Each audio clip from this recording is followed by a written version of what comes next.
467 years ago, our fathers brought forth on this continent a new nation, conceived in liberty and dedicated to the proposition that all men are created equal. Now we are engaged in a great civil war, testing whether that nation or any nation so conceived and so dedicated can long endure. We are met on a great battlefield of that war. We have come to dedicate a portion of that field as a final resting place for those who here gave their lives that nation might live. It is altogether fitting and proper that we should do this.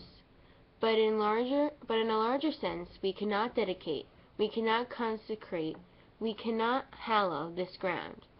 The brave men, living and dead, who struggled here, have consecrated it, far above our poor power to add or detract.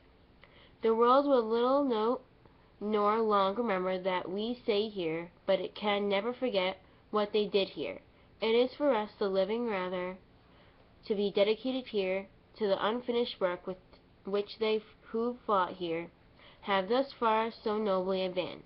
It is rather for us to be here dedicated to the great task remaining before us, that from these honored dead we take increased devotion to that cause for which they here gave the last full measure of devotion, that we here highly resolve that these dead shall not have died in vain, that this nation under God shall have a new birth of freedom, and that government of the people by the people for the people shall not perish from the earth.